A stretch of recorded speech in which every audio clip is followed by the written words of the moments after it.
Well, hi there. This is Ron Rogers, and welcome to the Broadhead, Wisconsin. That's Airport C-37 Grassroots Fly-In. It's sponsored by the Midwest Antique Airplane Club, and they have a lot of real cool events. And they've got some of uniquely Wisconsin events like a fish boil. It's actually much nicer than it sounds, and it's a typical Wisconsin event, and they have a lot of nice things planned. It runs from September 5th to the 8th, 2024, and I was there Thursday on the very first day. So here's a few tours of some of the initial aircraft that have arrived. I hope you enjoy it. All right, the Great Lakes, and I have arrived at the Broadhead Antique Fly-In. This is the first day. Airplanes are starting to arrive, and here's the runway over there, 27, and it's kind of amazing. There's the parking under the trees if you want to camp. I am just parking general, so I'm out here, and there are hangars in the background there, which is kind of cool. Didn't see those before. And just a lot of people gathered around talking, and various aircraft, chipmunk, things like that. And of course, there is the museum over there, which is very interesting. I had a very nice tour from a young lady when I came in here, about a year ago or so. Not for the fly-in, but just for a visit. And it's about 50 miles from Lake in the Hills, so it's a short little trip, although it's a longer trip in this airplane than my 310. Oh, that's a very beautiful 195 coming in. All right, we're gonna do some exploring. And this is a home built, a Marquette Charger, or a Charger Marquette, depending, I guess, how you read it. A biplane.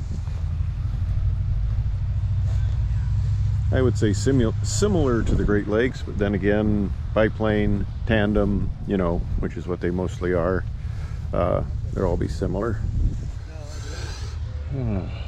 Passenger warning. This is an amateur-built aircraft and does not comply with the federal safety regulations for standard aircraft. Yep, okay. Well, it's a very nice airplane. Very nicely built.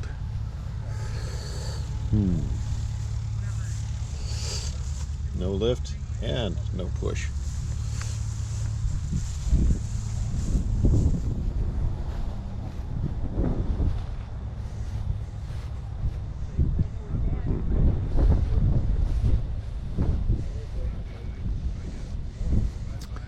And then you notice the NC markings. These predated the N markings as such. The older markings, when they initially were assigning numbers to aircraft. So if you have a truly vintage, classic old aircraft, you will have an NC number on it. And that's about all I know about NC numbers. Jacobs aircraft engine. Yep, there's nothing like a radial engine.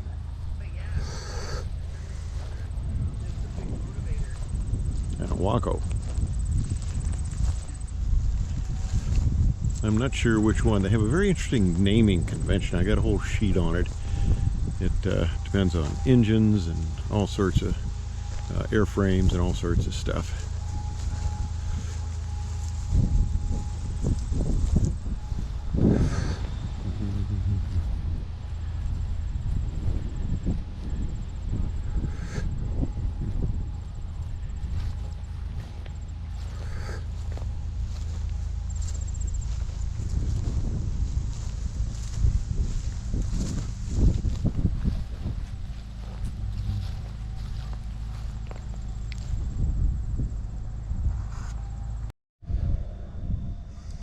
And here we have a de Havilland chipmunk.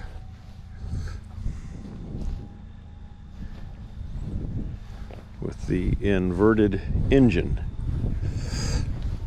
Priming points. Very interesting. Like a lot of military aircraft, they give you all the instructions written on it.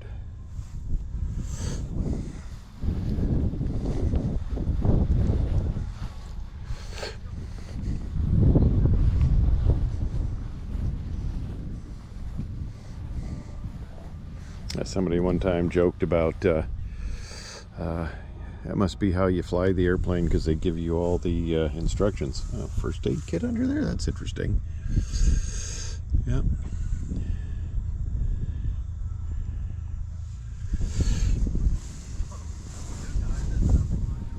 I thought about one of these at one time. Of course, there's a lot of interesting airplane. That was made in 18 October 1951.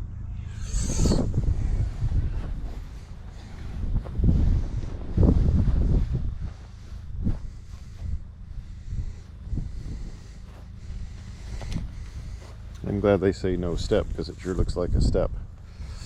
No handhold, no push. All sorts of instructions.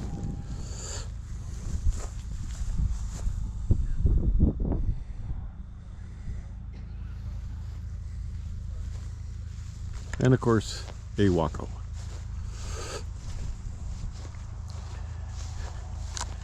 I at first was interested in getting one of these, but I found out they have a little temperamental float carburetor, and when you're doing aerobatics, if you get inverted and the float jams, you lose the engine. I said, well, I've had engines quit when I was inverted. And they said, no, it'll quit and you won't get it back. So I thought, maybe not, because I do like doing aerobatics. And it also wouldn't fit in my port-to-port hangar. The trouble with biplanes is that upper wing really sticks up there, and it would not fit in my port-to-port, and I didn't want to get rid of my 310 yet. It would have fit in the bigger hangar, because that has a nice 18-foot ceiling, so there's going to be no problems there. So eventually, if I reorient stuff, get tired of aerobatics, can still get insurance, you know, it might be an interesting trade to get rid of the 310, the Great Lakes, and get a Waco, but that's to be seen. I think I'm pretty content with what I've got now, although I'm not flying the 310 as much as I should to, you know, justify the cost of having the airplane. And I don't know a lot about the old airplanes as much as I should. I know there are plenty of experts. I need one of those people walking around. Maybe I can find one of those young girls again to give me a tour. If not now, sometime later. But it looks like this one has a data sheet on it.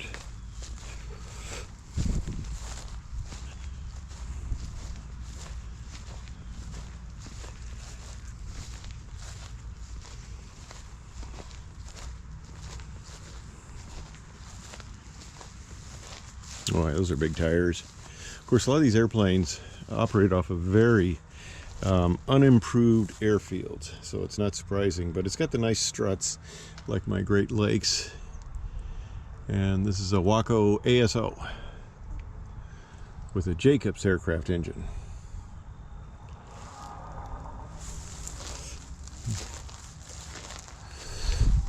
And it's out of Cincinnati, Ohio, so they had a little bit of a trip getting here. I complain about my 50 miles from Lake in the Hills.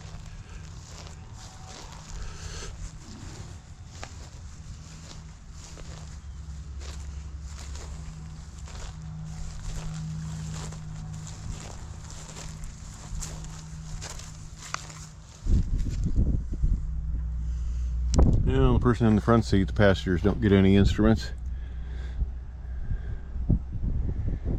Oh, that's interesting.